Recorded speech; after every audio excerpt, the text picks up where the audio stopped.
Bonjour tout le monde. Voilà, je suis content de pouvoir passer ce temps avec vous. Alors, je vous avoue que je suis un peu stressé. C'est pas un exercice facile, hein. Je comprends mes frères qui vous partagent les messages. C'est pas toujours facile, c'est pas toujours évident, mais voilà, je vais me lancer et j'espère que ces temps seront des temps bénéfiques pour chacun. J'ai à cœur de vous partager quelque chose ce soir qui peut paraître un peu difficile pour certains et c'est pas un sujet facile parce que ce soir j'ai à cœur ou aujourd'hui, ça dépend à quel moment vous regardez cette vidéo, j'aimerais vous emmener dans un lieu qui a priori n'est pas forcément très agréable. C'est un lieu où forcément, oui, je suis d'accord, il y a de magnifiques paysages, mais on s'y trouve aussi on peut s'y trouver et avoir des choses assez catastrophiques, hein. C'est un lieu qui est souvent quand même très hostile quand on y passe. C'est un lieu souvent de crainte et d'angoisse pour beaucoup. Mais c'est un lieu par lequel il nous arrive à tous de passer. Ce lieu, c'est le désert. Oui, aujourd'hui, j'aimerais vous parler du désert.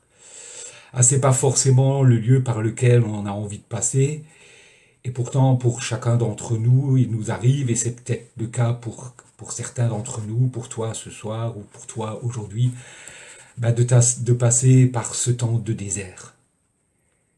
C'est peut-être plus particulièrement encore le cas actuellement, malgré le déconfinement, c'est quand même une période très particulière. Et oui, nous passons tous par des temps de désert, des temps qui nous semblent inhospitaliers, un lieu où on a l'impression qu'il nous manque tellement de choses, un lieu où on a l'impression d'être perdu, un lieu où on se sent fatigué, peut-être découragé, tellement de choses qui nous manquent. Et ces déserts, pour chacun d'entre nous, peuvent porter des noms différents. Ça peut être le désert de la solitude, ça peut être le désert du découragement, le désert de l'épreuve ou de la maladie, ou tout simplement un désert spirituel. On a l'impression que il n'y a plus de communion, on a l'impression que notre Seigneur ne nous parle plus, on a l'impression que la parole de Dieu ne nous parle plus. C'est des temps vraiment difficiles, c'est vrai, ce ne sont pas des moments faciles, et souvent on se demande pourquoi, on se pose des questions, on se dit on ne comprend pas pourquoi on doit passer par ces temps de désert. Et bien sûr, en tant qu'enfant de Dieu, notre première réaction, évidemment, enfin je l'espère pour vous aussi, c'est de crier à Dieu, comme le psalmiste l'a fait dans le psaume 63 au verset 1. Ô Dieu, tu es mon Dieu, je te cherche, mon âme a soif de toi, mon corps soupire après toi, dans une terre aride, desséchée, sans eau. Ah, c'est pas facile, hein, ouais. Seigneur, pourquoi ce temps dans ma vie où je dois passer par un désert? Et pourtant, permettez-moi de vous dire que si nous devons parfois passer par ces temps de désert, ils peuvent être, si notre regard peut changer, des temps bénéfiques. Mais j'y reviendrai plus tard. Pour l'instant, j'aimerais d'abord vous dire que notre Dieu aimerait vous encourager, nous encourager, t'encourager à persévérer si tu passes par ce temps de désert dans ta vie, parce qu'il a déjà tout prévu pour chacun d'entre nous. Pour toi, pour moi, pour chacune de nos vies, il a déjà tout prévu. Amen. Pour cela, j'aimerais souligner 3 points qui me viennent à l'esprit, qui me sont venus à l'esprit quand on parle de désert. La soif et la faim, la solitude et l'orientation. La soif, évidemment, c'est la première chose qui nous vient à l'esprit quand on parle de désert.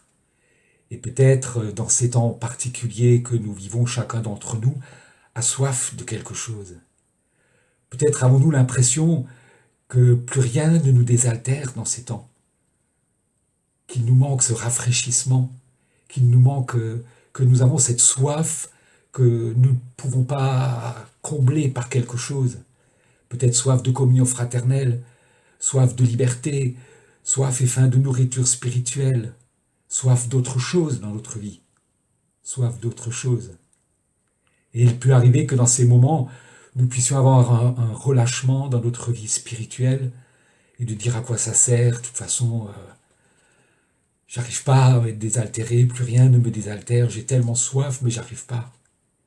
Et il nous a peut-être même qu'il peut nous arriver de nous désaltérer ailleurs qu'auprès de notre Seigneur.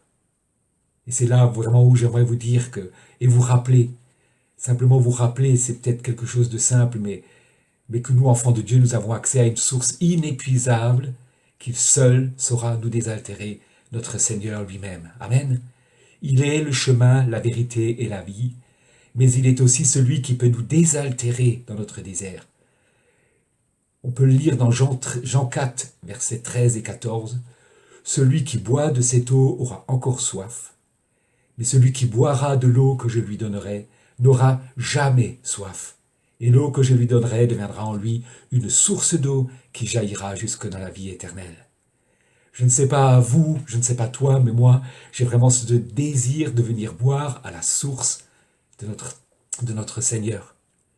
Lui seul pourra étancher notre soif, d'une vie riche, d'une vie de liberté, désaltérer cette soif de plus de lui, combler tout ce qui dans nos vies manque quand on passe par ce temps de désert. Évidemment, et merci Seigneur, nous avons grâce aux technologies actuelles la possibilité d'être désaltérés par les enseignements auxquels nous avons accès par YouTube, par WhatsApp, et je bénis le Seigneur pour tous les messages qui sont apportés, pour tous ces encouragements, par les uns, par les autres, par mes frères. Mais dans ces temps de désert, nous avons en premier lieu besoin de nous désaltérer et de prendre notre nourriture en notre temps personnel avec notre Seigneur lui-même. Pour chacun d'entre nous, c'est une question de vie ou de mort. Et si ce soir tu veux peut-être baisser les bras en disant c'est pas la peine, je t'invite à persévérer parce que le Seigneur en temps voulu saura désaltérer ton âme, saura désaltérer cette soif que tu as et répondra exactement à la soif que toi tu as. Une petite précision, juste prenons garde aux sources amères. Oui, quand nous avons soif parfois de choses spirituelles, il peut nous arriver de chercher à nous désaltérer un peu n'importe où ou à n'importe quelle source. N'oublions pas qu'il existe des sources amères. Oui, que notre Dieu nous donne la sagesse de savoir discerner à quelle source nous devons boire. Et bien évidemment d'abord à la sienne. C'est sa nourriture, c'est sa présence de nos vies qui saura nous désaltérer de cette soif que nous avons en nous. Dans le psaume 36, verset 9, il nous est dit « Il se rassasie de l'abondance de ta maison et tu les abreuves au torrent de tes délices. » Apocalypse 21, verset 6 nous dit « À celui qui a soif, je donnerai de la source de l'eau de la vie gratuitement. » Venons encore auprès de notre Seigneur afin d'être désaltérés parce que lui sait ce qui pourra étancher cette soif qui est en nous. Amen. La deuxième chose que j'aimerais vous partager, c'est la solitude. N'est-ce pas un point important dans un désert? Pas une âme qui vive à des kilomètres à la ronde, seule, abandonnée, dans un lieu hostile, complètement seule. Et je pense que dans ces temps de confinement, ces paroles parlent à certains d'entre nous. Parce il nous est arrivé certainement de nous sentir bien seuls et perdus. Peut-être que même encore actuellement, pour certains d'entre nous, il y a cette solitude, parce qu'on est privé de relations humaines. C'est des moments souvent difficiles, parce qu'on a l'impression d'être perdu et de ne pas savoir vers qui se tourner, à qui s'adresser. Mais là encore, j'aimerais vous dire que quelqu'un s'occupe de nous. Oui, vous le savez certainement, mais laissez-moi vous inviter, non pas à l'avoir dans la tête, mais à le graver dans votre cœur et de vous y accrocher avec foi, parce que la promesse de notre Seigneur, c'était « Je suis avec vous tous les jours ». N'a-t-il pas dit aussi « Je ne vous laisserai pas orphelins, mais je vous enverrai le Consolateur, afin qu'il demeure éternellement avec vous ». C'est dans nos moments seuls avec lui que nous pouvons goûter à sa présence qui nous rassure et nous console. Bien sûr, nous ne sommes pas seuls aussi parce que nous avons cette technologie actuellement. Merci Seigneur pour WhatsApp, pour Facebook, pour YouTube, qui nous permettent d'avoir ces liens. Mais n'oublions jamais que celui qui pourra complètement combler cette solitude qu'il peut y avoir en toi, en moi, en chacun d'entre nous, c'est la présence de notre Seigneur seul à seul avec lui. Il est avec nous, même si nous sommes séparés physiquement, nous sommes unis en lui, avec lui, par notre lien de fraternité. Accrochons-nous à la fois à cette promesse du psaume 23 que vous connaissez. Quand je marche dans la vallée de l'ombre de la mort, quand je marche dans mon désert, je ne crains aucun mal, car tu es avec moi. Alléluia, il est avec nous. Tu n'es pas seul, il est avec toi. Accroche-toi à lui, passe du temps dans sa présence. Combien il te bénira. Enfin, le troisième point, c'est l'orientation. C'est vrai que dans un désert, c'est difficile de se repérer quand on est perdu au beau milieu d'une étendue de dunes, qu'on ne sait pas du tout où on va, dans quelle direction on va. Des dunes de sable à perte de vue et une question qui nous obsède. Je vais où là? Je suis perdu. Je n'ai plus de repère. Je ne sais pas vers où je marche. Et oui, cela peut nous arriver à chacun d'entre nous. Seigneur, je suis là dans cette situation et je ne comprends pas, je suis perdu. Je ne sais pas où tu veux me mener, je ne sais pas où tu veux m'emmener, je ne sais pas où me conduit ce chemin, je ne sais pas pourquoi je passe par ce temps. Perdu, oui. C'est quoi ce temps d'épreuve? C'est quoi ce temps de découragement? C'est quoi ce temps où j'ai l'impression que tu ne me parles plus? C'est quoi ce temps où j'ai l'impression que ta parole n'a plus d'effet sur mon cœur? Une foule de questions qui nous harcèlent quand on est perdu. Et notre ennemi n'est pas là pour nous faciliter la tâche et encombrer nos pensées de tellement de choses. Disant, tu vois, t'es tout seul, t'es perdu, il n'y a personne. Tu sais même pas où tu vas. Et pourtant, là encore, nous avons les réponses. Vous le savez, mais j'aimerais vous les répéter parce qu'il souhaite encore, notre Dieu, nous encourager et nous inviter à lui faire confiance. Ésaïe 58, verset 11 nous dit « L'Éternel sera toujours ton guide, il rassasiera ton âme dans les lieux arides. » Ésaïe 49, verset 10 nous dit « Ils n'auront pas soif, ils n'auront pas faim. Le mirage et le soleil ne les feront point souffrir, car celui qui a pitié d'eux sera leur guide. Il les conduira où? Vers des sources d'eau. » Et le psaume 48, verset 15 nous dit « Voilà le Dieu qui est notre Dieu, éternellement et à jamais. Il sera notre guide jusqu'à la mort. » Accrochons-nous avec foi à ces promesses de sa parole. Si tu te sens perdu, si tu ne sais pas où tu vas, garde confiance en lui, parce que c'est lui qui te guide et il sait exactement là où lui veut te mener. Alors c'est pas facile, je comprends. Oui, c'est pas facile, parce que c'est des temps où on se pose beaucoup de questions. Et c'est peut-être pas pour rien que peut-être ce soir, aujourd'hui, il est question de ce désert. Parce que pour certains d'entre nous, oui, nous ne sommes peut-être un peu perdus. Mais n'oubliez pas, nous, enfants de Dieu, nous ne sommes pas perdus. Nous sommes sauvés. Et le Dieu qui vit éternellement est notre guide.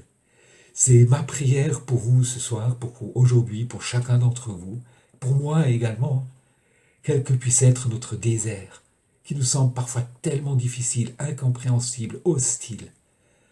Maintenant, rappelons et gardons foi en ces paroles qui sont toute notre espérance. Toute notre espérance. Apocalypse 7, versets 15 et 17. Celui qui est assis sur le trône dressera sa tente sur eux. Ils n'auront plus faim. Ils n'auront plus soif. Plus de soif. Et le soleil ne les frappera point, ni aucune chaleur. Car l'agneau qui est au milieu du trône, les paîtra et les conduira, le guide, aux sources des eaux de la vie, et Dieu essuiera toutes larmes de leurs yeux. Alléluia! Quel que puisse être ton temps de désert, quels que puissent être ces moments difficiles peut-être que tu traverses, accroche-toi au Seigneur, c'est lui qui pourra te désaltérer, c'est lui qui est ton guide, qui te conduira, et c'est lui qui ne t'abandonnera pas. Alléluia! Il ne lâchera pas ta main, fais-lui confiance, garde confiance en lui. Accroche-toi à ces moments seul à seul, avec sa parole, avec sa présence, et il te bénira et il te conduira vers les sources d'eau vive. Gardons les regards fixés sur lui et peut-être pas sur les conditions, les situations autour de nous, mais gardons les yeux fixés sur lui. En conclusion, j'aimerais revenir à ce que j'ai parlé au début de ce message. Temps de désert égale temps bénéfique. Et je bénis le Seigneur parce que ce message, je l'ai préparé avant le culte de dimanche et j'étais surpris de voir que Arnaud avait les pensées dans le même sens et je pense que si le Seigneur conduit les choses, c'est parce que son peuple a besoin d'entendre ces paroles. C'est peut-être un temps de désert, oui, mais c'est peut-être un temps où nous avons besoin d'apprendre des choses. Peut-être remettre des choses à leur place.